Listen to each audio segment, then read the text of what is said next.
দুর্গাপুরে আসার পর সেরকম ভাবে ছুটি কাটাতে যাওয়ার বা ট্রিপে যাওয়ার সময় হয়ে ওঠেনি। রবিবার দিন একটু সময় পেতেই আমার এক কলিগ কাম দাদা আর ওর ওয়াইফের সাথে আমরা বেরিয়ে পড়েছিলাম দুর্গাপুর এলাকাতেই গড় জঙ্গল বলে একটা জায়গা আছে সেখানে। সুন্দর প্রকৃতি, শাল গাছ, মাঝখান থেকে রাস্তা, আর সাথে ছিল মারুতি 800, এক ভিন্টেজ কালেকশন। তো ওই ভিন্টেজ কার নিয়েই আমরা এই শালবনের রাস্তা ধরে পৌঁছে যাই শ্যামারূপা মন্দির। দুর্গাপুরে গড় জঙ্গল বলে একটা জায়গা আছে, এখানে ওই শ্যামারূপা মন্দির। সানডে উইকেন্ড ছোট করে চলে আসা। এই হচ্ছে তন্ময়দা, আমাদের তন্ময়ের সিংহ। ঠিক আছে, তন্ময়দাকে নিয়ে এসছি।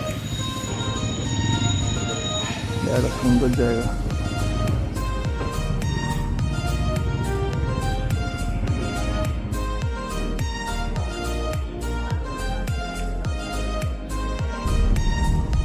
মন্দির থেকে বেরোনোর পর আমরা রাস্তাতে দেখতে পাই এক পাল বাঁদর, এক পাল হরিণ, ও লাস্টে যখন আমরা দেউল পৌঁছাই তখন কিছু ময়ূরও আমরা দেখতে পাই।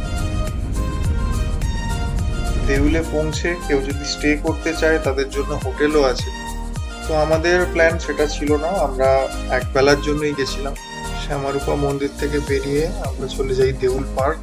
দেউল পার্কে ওখানে কিছুক্ষণ ছিলাম, তারপর আবার প্রকৃতি এনজয় করতে করতে আমরা অজয় টু মুচিপাড়ার যে রাস্তা, ওই রাস্তা ধরে দুর্গাপুর ফেরত আসি।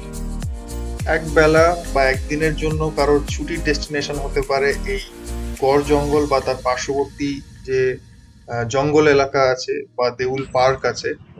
সময় কাটবে নিরিবিলি এলাকা, প্রকৃতির মাঝে হারিয়ে গিয়ে কিছুটা সময় যদি এনজয় করতে চান, ঘুরে আসুন এই জায়গাটা। আমাদের ওই যে শিব মন্দিরটা, আমাদের রাড়েশ্বরটাও তো ওই করা।